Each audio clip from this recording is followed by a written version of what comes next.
everyone, this is Karthik Kumar from Gnana Academy.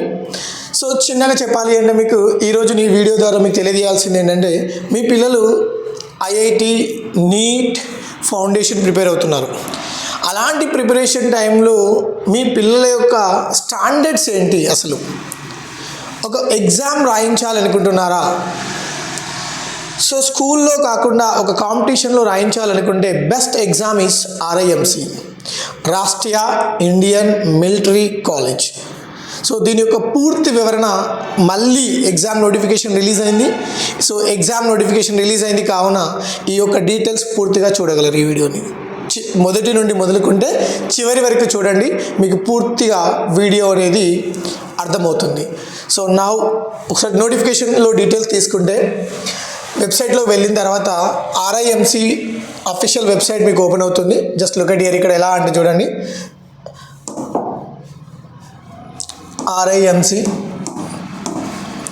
RIMC Dehradun. Just click on the website here, RIMC official website. So then we'll go for this site. So ఇక్కడ చూసుకుంటే ఇలా open కాగానే మనకు RIMC అనేది నోటిఫికేషన్లో ఈ blue colour డాట్స్తో పాటు ఇది ఒక ఈ కలర్లో ఉంటుంది. ఇక్కడ చూసుకున్నట్లయితే notification for advertisement of RIMC entrance exam, దీంట్లో పూర్తి వివరణ ఉంది. సో ఆ వివరణను మీకు ఎక్స్ప్లెయిన్ చేస్తూ ఉంటాను, చూడండి ఒకసారి ఇక్కడ. సో ఇక్కడ తీసుకున్నట్లయితే RIMC నోటిఫికేషన్. సో ఈ నోటిఫికేషన్ యొక్క డీటెయిల్స్ ఏంటి మళ్ళీ ఒకసారి మీకు చెప్తాను.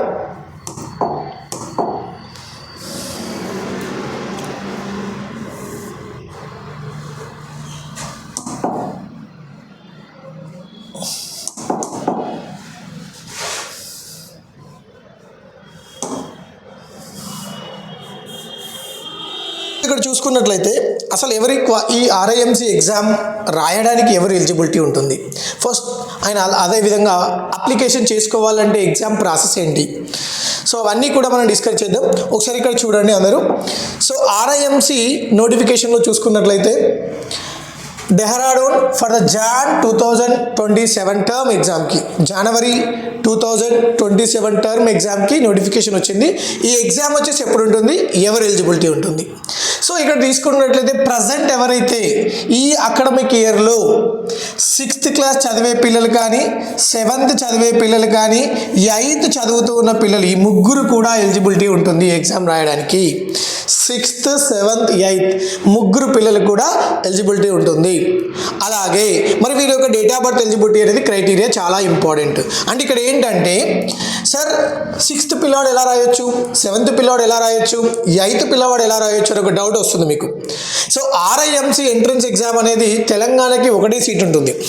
సో అలాంటప్పుడు ఇక్కడ ఏమన్నారంటే జనవరి 2027 టర్మ్, అంటే జనవరిలో నెక్స్ట్ అకాడమిక్ ఇయర్లో జనవరి 2027లో మీ పిల్లవాడు మేబీ 7th చదువుతూ ఉన్నా పర్లేదు, 7th కంప్లీట్ అయిపోయినా పర్లేదు, 8th చదువుతున్నా పర్లేదు. అంటే ఆ అబ్బాయి 7th కంప్లీట్ అయిపోయినట్టే కదా, 7th కంప్లీట్ అయినా పర్లేదు, 7th చదువుతూ ఉన్నా పర్లేదు, ఆ పిల్లవాడు ఎగ్జామ్ రాయడానికి ఎలిజిబిలిటీ ఉంటుంది. సో మరి ఎలిజిబిలిటీ అంటే ఒకటైనా సార్ అందరూ రాయొచ్చా? కాదు, డేట్ ఆఫ్ బర్త్ క్రైటీరియా ఉన్న వాళ్ళు మాత్రమే ఎగ్జామ్ రాయొచ్చు. ఆ డేట్ ఆఫ్ బర్త్ క్రైటీరియా ఏంటి? సో ఇక్కడ తీసుకుందాం first. Okay, before date of birth criteria ఒకసారి ఇక్కడ డేట్ ఆఫ్ బర్త్ క్రైటీరియాకి వెళ్ళిపోదాం. ఏజ్ ఇక్కడ చూడండి, జనవరి 2014 John 2nd 2014 to 1st July 2015 వరకు ఎలిజిబిలిటీ ఉంది. So DOP eligibility is very very important.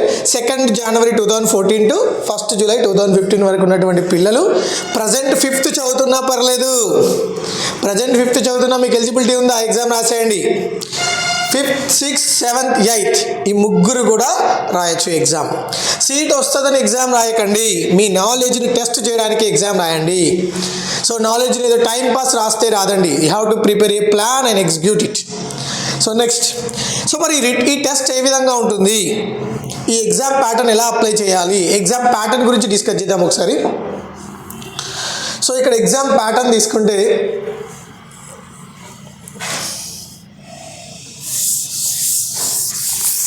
So exam pattern తీసుకుంటే ఏ విధంగా ఉంటుంది ఫస్ట్ మనకు కావాల్సింది. సో ఎగ్జామ్ ప్యాటర్న్ వచ్చేసి డిస్క్రిప్టివ్ ఎగ్జామ్ అండి. డిస్క్రిప్టివ్ ఎగ్జామ్ అంటే మనం ఏవైతే స్కూల్లో కదా ఎస్ఏ ఆన్సర్స్ ఏ విధంగా రాస్తూ ఉంటామో అదే విధంగా ఉంటుంది. It's highly competitive and highly toughest exam for the child.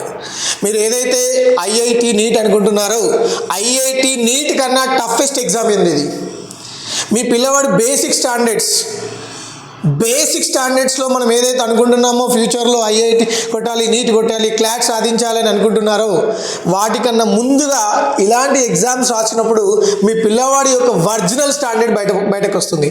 అలాంటప్పుడు మీ పిల్లవాడు ఏదైనా వాటి యొక్క డ్రాబ్యాక్స్ అయినా కావచ్చు, మెరిట్స్ అయినా కావచ్చు, దాంట్లో మనం ముందుకు వెళ్ళడానికి అర్హత కూడా ఉంటుంది. అంటే ఒకవేళ పిల్లవాడు పర్ఫార్మెన్స్ ఇవ్వలే, ఎక్కడ డ్రాబ్యాక్ ఉంది, ఆ డ్రాబ్యాక్ని మళ్ళీ నేర్పించుకోవడానికి ఛాన్సెస్ ఉంటాయి. మెరిట్ ఉన్నాడు, ఎక్కడ ఇంకో సబ్జెక్ట్ ఎక్కడన్నా డ్రాబ్యాక్స్ ఉన్నాడు కావచ్చు, ఆ సబ్జెక్ట్ని మనం మెరుగుపరచుకోవడానికి ఛాన్స్ ఉంటుంది.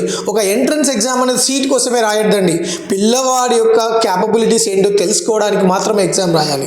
సీట్ వస్తుందనో రాదనో అవన్నీ పక్కన పెట్టాలి. ఎందుకంటే ఈ రోజుల్లో మీకు సైనిక్ స్కూల్లో సీట్ వచ్చినా కూడా చదవని పిల్లలు ఉన్నారు, ఆర్ఐఎంసీలో కూడా సీట్ వచ్చిన పిల్లలు చదవని పిల్లలు చాలామంది ఉన్నారు. అంటే వాళ్ళ యొక్క ఆశయంని బట్టి మనం ముందుకెళ్తూ ఉండాలి. Right, in the same way so ఈ డిస్క్రిప్టివ్ ఎగ్జామ్లో ఇంగ్లీష్ రిటర్న్ పేపర్ మీరు ఇంగ్లీష్లో తీసుకుంటే మీరు 10th క్లాస్లో కొంతమంది మీకు ఐడియా ఉంటుంది, like what we can say main discourses and major discourses and minor discourses అని ఉంటాయి. Like letter writing and poster making and from the given one poster we need to make a 200 to 300 like sentences. So అలాంటి words అన్నిటిని కూడా English అడుగుతాడు.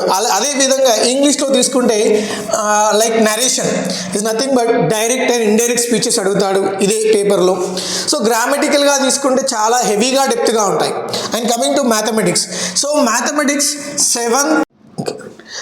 Mathematics పేపర్లో కూడా తీసుకుంటే 7th 8th స్టాండర్డ్లో questions ఉంటాయి. అది ఏ విధంగా క్వశ్చన్స్ ఉంటాయి, మీరు ప్రిపేర్ అవుతూ ఉంటారు కదా ఐఐటి నీట్ అండ్ ఫౌండేషన్స్లో, అక్కడ ఉన్నటువంటి స్టాండర్డ్ని మించి ఉంటాయి. ఇక్కడ ఒలింపియాడ్ రేంజ్, ఐసిఎస్సి బోర్డులో నుండి, సిబిఎస్ఈ బోర్డు నుండి, స్టేట్ బోర్డు, ఈ 3 బోర్డులో ఉన్నటువంటి 7th and 8th స్టాండర్డ్తో పాటు ఒలింపియాడ్ రేంజ్లో క్వశ్చన్స్ ఉంటాయి. ఆ ఒలింపియాడ్ రేంజ్లో మనం ఎలా ప్రిపేర్ అవుతాం, ఐఐటి నీట్ అంటే ఎంసీక్యూ బేస్డ్ ఆన్గా ప్రిపేర్ అవుతూ ఉంటాం. అంటే చూస్ ద కరెక్ట్ ఆన్సర్స్ వేలో ప్రిపేర్ అవుతూ ఉంటాం.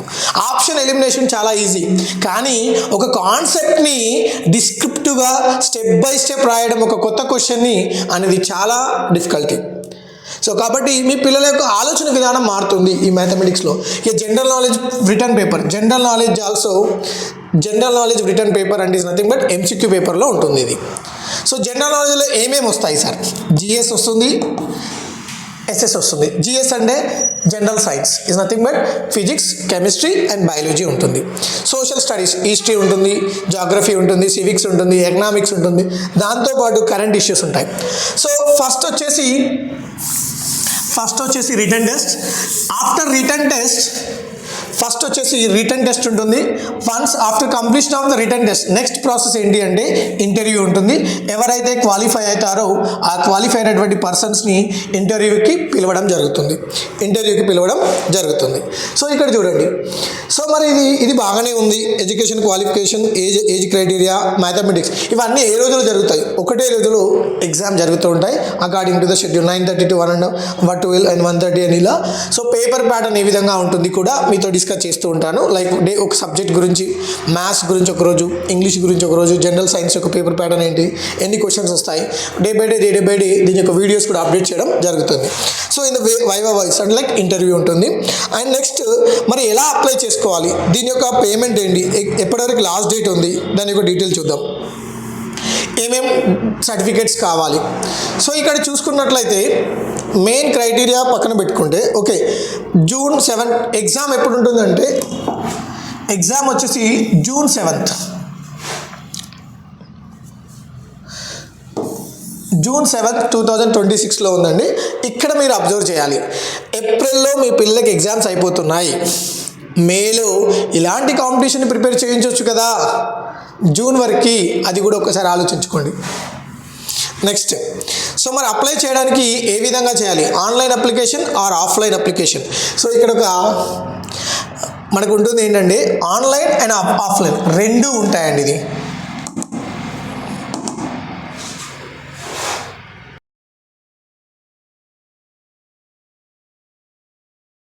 ఉంటుంది, ఏ విధంగా ఉంటుంది అనేది ఒకసారి చూసుకున్నట్లయితే, సో ఇక్కడ ఫస్ట్ మనం ఎలిజిబిలిటీ కన్నా ముందుగా ఆఫ్లైన్ అప్లికేషన్ ఏ విధంగా ఉంటుంది, దానికి కావాల్సిన డాక్యుమెంట్స్ ఏంటి కూడా చూద్దాం ఒకసారి.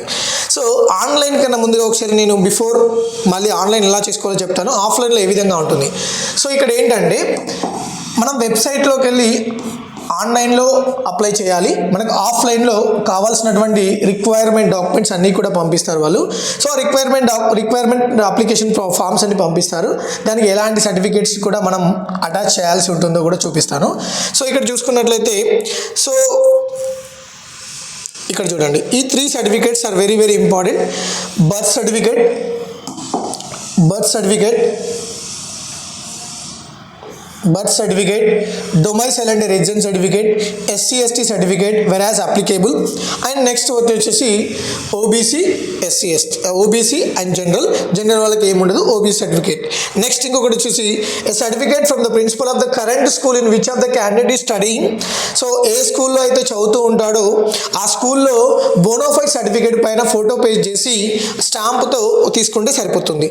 Next photo copy of Aadhaar card certified both sides, mandatory requirement filling in the application. So ఖచ్చితంగా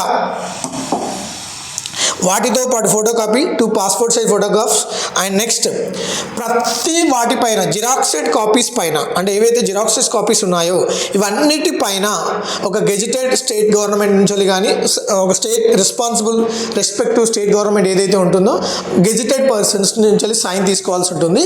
అదేవిధంగా ఇది ఎలా అప్లై చేయాలి అంటే మనం ఆన్లైన్లో అప్లై చేసుకుంటే ఆఫ్లైన్లో ఫామ్స్ వస్తాయి. ఆ ఫామ్స్ని ఫిల్ చేసి RIMC డెహ్రాడూన్కి కాకుండా తెలంగాణకు సంబంధించిన ఏ స్టేట్ అయితే ఏపీ వాళ్ళు ఒక దగ్గర, స్టేట్ వాళ్ళకి ఒక దగ్గర ఉంటుంది. ఆ రెస్పెక్టివ్ అడ్రస్కి మనం పోస్ట్ చేయాల్సి ఉంటుంది. సో అలాగే ఆల్ టికెట్స్ కూడా మనకి ఏ విధంగా వస్తాయి, ఆల్ టికెట్స్ ఏదైతే మనం అప్లికేషన్లో ఫిల్ చేశామో ఆ అప్లికేషన్లో ఉన్నటువంటి డీటెయిల్స్కి మీకు ఆ రెస్పెక్టివ్ అడ్రస్కి ఆల్ టికెట్స్ అనేది వస్తాయి. Okay, and more over reject కూడా కావచ్చు. మీరు ఏదైనా మిస్టేక్స్ ఉంటే రిజెక్ట్ అయితే అడ్మిషన్ అప్పుడు రావు. మరి ఈ యొక్క దీనికి అప్లై చేయడానికి చివరి తేదీ ఏంటి అంటే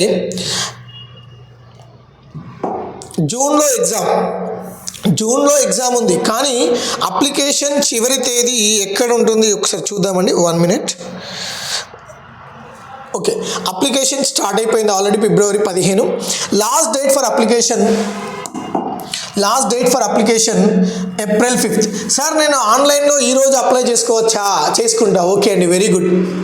కానీ నీకు మళ్ళీ డాక్యుమెంట్స్ రావాలి, సైన్ చేసుకోవాలి, ఫిల్ చేయాలి, పోస్టల్ అడ్రస్లో పోస్టల్లో పంపించాలి. మరి ఆ డేట్ వరకు చేరుతుందా? ఒకటే రోజులో చేరదు. కాబట్టి me how to plan before April 5th, అంటే ఏప్రిల్ 5thకి మినిమం 15 days ముందుగా మనం అప్లై చేసుకొని ఉండాలి ఈ ఎగ్జామ్కి. ఎగ్జామ్ ఎప్పుడుంది? June 7th. So next viva voce అనేది రిజల్ట్ వచ్చిన తర్వాత ఉంటుంది అవన్నీ కూడా.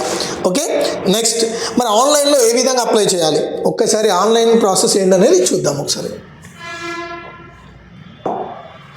సో ఇక్కడ ఆన్లైన్ ప్రాసెస్ వచ్చేసి online payment for the RIMC prospectus, పైననేమో ఇన్స్ట్రక్షన్స్, ఇక్కడ ప్రాస్పెక్ట్స్ ఉంటాయి చూడండి ఒకసారి ఇక్కడ. సో జస్ట్ ఈ అప్లికేషన్ ప్రాసెస్లో కావాల్సిన డీటెయిల్స్ అన్నిటిని కూడా ఫిల్ చేస్తే సరిపోతుంది. ఇక్కడ ఉన్న student name, middle name, last name, student contact number అంటే nothing but parent contact number, Aadhaar number, ఇవన్నీ డీటెయిల్స్ ఫిల్ చేసి పేమెంట్ చేయగానే మీరు ఎంచుకున్నటువంటి అడ్రస్కి మీకు అప్లికేషన్ ఫామ్ వస్తుంది. దాంతోపాటు ఒక బుక్ కూడా వస్తుంది. అప్లికేషన్ ఫిలప్ చేసిన ఫామ్స్తో పాటు ఒక బుక్ వస్తుంది. ఆ బుక్ ఏంటంటే RIMC ఎగ్జామ్ పేపర్ ప్యాటర్న్లో ప్రీవియస్ ఇయర్ క్వశ్చన్ పేపర్స్ అన్నీ కూడా లైక్ జూన్ టర్మ్ ఎగ్జామ్ కానీ, లైక్ డిసెంబర్ టర్మ్ ఎగ్జామ్ కానీ, జనవరి టర్మ్ ఎగ్జామ్ కానీ ఏదైతే జరిగిందో, సో అలా ప్రతి ఒక్క 2 టర్మ్లో జరిగినటువంటి ఎగ్జామ్స్ యొక్క క్వశ్చన్ పేపర్స్ యొక్క బుక్లెట్, టోటల్ బుక్లెట్ ఒక బుక్ లాగా మీకు వస్తుంది. అది కూడా మనం ప్రిపేర్ అయినా మంచి అటెంప్ట్ ఇవ్వగలుగుతాం. సో ఐ హోప్, నేనేమనుకుంటున్నానంటే మీ పిల్లల యొక్క ఒరిజినల్ రిజల్ట్ని తెలుసుకోవాలి అంటే ఖచ్చితంగా ఆర్ఐఎంసీ ప్రిపేర్ చేయించండి. అదేవిధంగా ఇది ఎవరికి యూజ్ అవుతుంది, మీ పిల్లలు ఐఐటి, నీట్, క్లాట్ అనే ఎగ్జామ్స్కి మీరు ప్రిపేర్ చేయిస్తున్నారు, అలాంటి పిల్లల చేత ఖచ్చితంగా రాయించండి ఎగ్జామ్. అదేవిధంగా కాంపిటీషన్లో ఈ ఉన్నటువంటి సమాజంలో మా పిల్లవాడు ఒక కాంపిటేటివ్లో ఉండాలి అనుకుంటే ఖచ్చితంగా ఈ ఎగ్జామ్ రాయించండి. సో నేను మీకు విషయం చెప్తున్నాను, ఎగ్జామ్ రాయించగానే మీ పిల్లవాడు మార్క్స్ తక్కువ రాగానే పిల్లవాడి దగ్గర నాలెడ్జ్ లేనట్టు కాదు. ఇక్కడ ఏంటంటే ఆర్ఐఎంసీ అనేది 50% సెక్షనల్ వైజ్గా కట్ ఆఫ్ ఉంటుంది. మ్యాథ్స్లో కానీ, ఇంగ్లీష్లో కానీ, జీకేలో కానీ సెక్షనల్ వైజ్ కట్ ఆఫ్ ఉంటుంది. Highest competition exam in India. దీనికి యాక్చువల్గా మరొక పేరు ఉంటుందండి, ఏంటంటే మినీ సివిల్ సర్వెంట్ ఎగ్జామ్ అంటారు దీన్ని. యాక్చువల్గా సివిల్ సర్వెంట్ ఎగ్జామ్ ఏదైతే ఉందో ఆ ఎగ్జామ్కి ఇది mini civil servant exam for the child. So that ఎవరైతే మీ పిల్లల్ని సివిల్ సర్వెంట్గా చూద్దామనుకున్న వాళ్ళకి కూడా ఇది ఒక గొప్ప అవకాశం. పిల్లల్ని మళ్ళీ మనం నేర్పించుకోవచ్చు. సో మీరు ఇంకా ఏమైనా డీటెయిల్స్ కావాలి అనుకుంటే జ్ఞాన అకాడమీని కాంటాక్ట్ కావచ్చు. అదేవిధంగా ఆర్ఐఎంసీ బ్యాచ్ మొట్టమొదటిసారిగా తెలంగాణ నుండి మార్చ్ ఫస్ట్ వీక్లో న్యూ బ్యాచ్ ఫామ్ చేయడం జరుగుతుంది. March, April, May 3 months short term batch form చేస్తున్నామండి. లాంగ్ టర్మ్ బ్యాచ్ కాదు ఇది. 3 months short term batch start చేస్తున్నాం. Only for 20 member students. 20 member స్టూడెంట్స్తో ఎగ్జిక్యూట్ చేయడానికి ప్రాపర్ ప్లాన్తో మేము ముందుకు వస్తున్నాం. సో కాబట్టి ఈ తెలంగాణ, ఏపీ వాళ్ళందరూ కూడా యూటిలైజ్ చేసుకోగలరని ఆశిస్తున్నాను. Thank you. Have a nice day.